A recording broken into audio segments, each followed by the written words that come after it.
দেখুন, আমি কোনো রাজনৈতিক দল করি না, তবে আমি আমার দেশকে অনেক ভালোবাসি।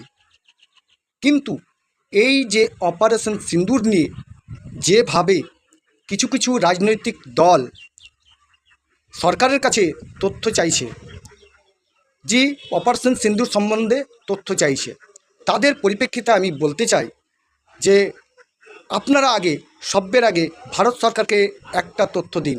সেই তথ্য হলো ভারতবর্ষের মধ্যে কতজন রোহিঙ্গা আর পাকিস্তানি বাংলাদেশি অনুপ্রবেশ করে আছে, তাদের তথ্যটা আপনি সেন্ট্রাল গভর্নমেন্টের কাছে পেশ করুন। বাকিটা সেন্ট্রাল গভর্নমেন্ট যা করার করে নেবে। আর দ্বিতীয়ত, আমি যেহেতু পশ্চিমবঙ্গবাসী, আমিও পশ্চিমবঙ্গকে খুব ভালোবাসি, কিন্তু আমি চাই না যে পশ্চিমবঙ্গের মানুষ কোনো কষ্ট পাক। তা পশ্চিমবঙ্গের কাছেও আমি একটা তথ্য চাইছি, যে তারা যে তথ্যটা নেবে সেই তথ্যটার ক্ষেত্রে আমি যে তথ্যটা বলতে চাইছি সেটা হলো, এই যে পশ্চিমবঙ্গে চাকরি হারাদের, তাদের চাকরি হারালো কী করে, এবং সঠিক তথ্য সুপ্রিম কোর্টে আপনারা আগে দিয়ে আসুন, তারপর ভারত সরকারের কাছে আপনারা তথ্য চাইবেন।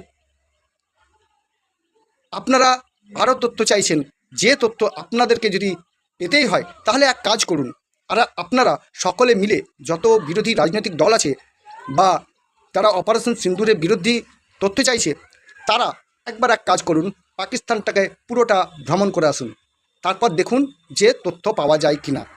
তাহলে আপনারা সঠিক তথ্যটা পেয়ে যাবেন। আপনাকে সেন্ট্রাল গভর্নমেন্টের কাছে আবেদন করতে হবে না। ধন্যবাদ।